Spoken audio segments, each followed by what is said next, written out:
नमस्कार, जेकेएलएच के digital platform पर आपका स्वागत है। जम्मू कश्मीर में अलगाववाद का दौर अब इतिहास की बात बनता जा रहा है। गृह मंत्री अमित शाह का दावा है कि पीएम नरेंद्र मोदी की नीतियों ने जम्मू कश्मीर में अलगाववाद की कमर तोड़ दी है। हुर्रियत से जुड़े दो संगठन जेके पीपल्स मूवमेंट और डेमोक्रेटिक पॉलिटिकल मूवमेंट ने अलगाववाद से किनारा कर लिया है। इस खबर ने कश्मीर की सियासत में हलचल मचा दी है। पीडीपी, एनसी और कांग्रेस के नेताओं ने भी अपनी अपनी राय रखी है। क्या है पूरा मामला और किसने क्या कहा, देखिए एक खास रिपोर्ट।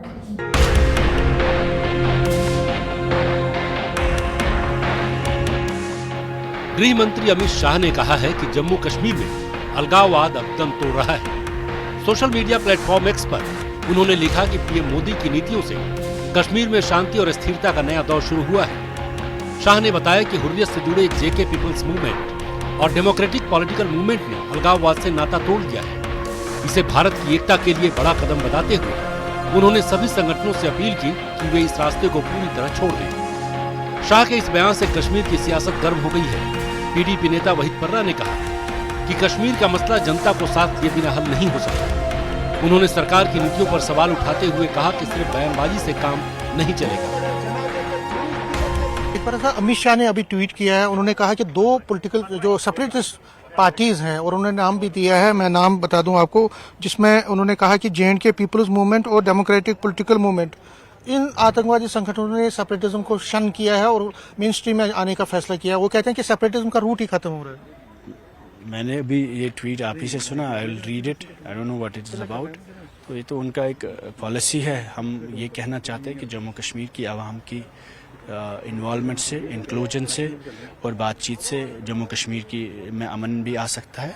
और हम चाहते हैं कि लोगों से ज़्यादा बातचीत हो। अगर दिल्ली और दिल की दूरियां एड्रेस करनी है तो बातचीत से हो सकता है और आस्ती से और अमन से हो सकता है। वो कहते हैं कि रूट ही खत्म हो गया है, सेपरेटिज्म रहा नहीं और क्रेडिट मोदी जी को जाता है। उनका अपना नज़रिया एक है बीजेपी का कि हम जो हमेशा कहते आ रहे हैं कि जम्मू कश्मीर की आवाम को साथ लेके ही आप जम्मू कश्मीर के लोगों की दूरियों को दूर कर सकते हैं और आवाम को साथ लेके ही यहाँ पर अमन और आस्ती का माहौल बन सकता है। नेशनल कॉन्फ्रेंस के मीर सैफुल्लाह ने इसे सकारात्मक बताया, लेकिन साफ किया कि उनकी पार्टी का अलगाववाद से कभी लेना देना नहीं रहा।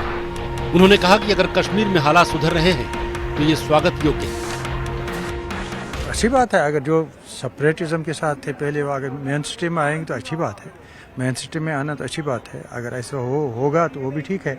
लेकिन नेशनल कॉन्फ्रेंस का अपना एक एजेंडा है, एक पॉलिटिकल एजेंडा है। एक नेशनल कॉन्फ्रेंस की एक हिस्ट्री है, जिस हिस्ट्री के साथ नेशनल कॉन्फ्रेंस आज तक चली है और आइंदा के लिए भी नेशनल कॉन्फ्रेंस का अपना एक एजेंडा है।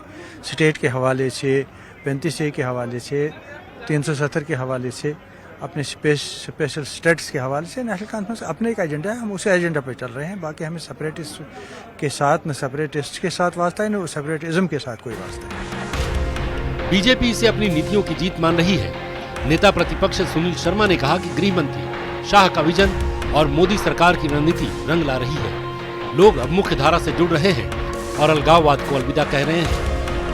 अलगाववाद अंतिम सांसों पे है और आज जिस प्रकार से दो ऑर्गेनाइजेशंस ने डिसएसोसिएट किया अपने आप को सेपरेटिज्म के साथ, ये केंद्रीय सरकार की, नरेंद्र मोदी जी के विजन की और अमित शाह जी की एक ठोस नीति का फल है, जो आज अपने आप को बिल्कुल डिसएसोसिएट कर रहे हैं, भाग रहे हैं अलगाववादी संगठनों से। पहली बार ऐसा हुआ है जब अलगाववादियों को जेलों तक पहुंचाया गया, जब आतंकवादियों को ठिकाने लगाया गया, जीरो टॉलरेंस सेपरेटिज्म के अगेंस्ट अपनाई गई। आज ऐसे तमाम सेपरेटिस्ट ऑर्गेनाइजेशन को बैन किया जा रहा है और इसी का नतीजा है कि आज दो संगठन डिसएसोसिएट कर रहे हैं, मेन स्ट्रीम में आने को तैयार है। केवल कांग्रेस और नेशनल कॉन्फ्रेंस की अपीजमेंट, तुष्टीकरण के कारण ये आज तक फलीभूत हो रहे थे। जब से नरेंद्र मोदी जी की सरकार आई है, अमित शाह जी गृह मंत्री आए हैं, सेपरेटिज्म को दफन किया है और यकीन माने कि पूर्णता जब तक ये दफन होगा तब तक ये नीति यहाँ पे रहेगी। कांग्रेस नेता इरफान हफीज लोन ने कहा कि गांधी के रास्ते पर चलने वालों का स्वागत है, लेकिन बीजेपी को कश्मीर की हकीकत पर जवाब देना होगा। उन्होंने मौजूदा हालात पर सवाल उठाया। जहां तक अमित शाह जी या भारत सरकार की बात है, हम उनसे पूछना चाहेंगे कि आपने 5 अगस्त के बाद यही कहा लगातार कि जम्मू कश्मीर में शांति हुई है, सब कुछ ठीक है, वहां अच्छे दिन हैं। तो मैंने हमेशा सवाल पूछा, आज भी पूछता हूं, अच्छे दिन है तो मेरे कश्मीरी पंडित भाई क्यों नहीं वापस आए? अच्छे दिन है तो ट्रक ड्राइवर वसीम क्यों कुछ समय पहले मारा गया। अच्छे दिन है तो ये कुठवा में कत्लेआम क्यों, रजौरी के फिर उनके परिवार के साथ कोलगाम में आपने देखा कैसे वो मारे गए।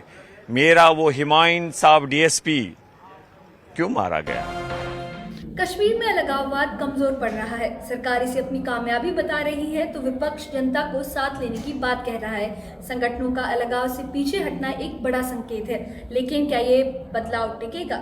जवाब वक्त ही देगा। इस बारे में आपका क्या कहना है, हमें कमेंट बॉक्स में जरूर बताएं।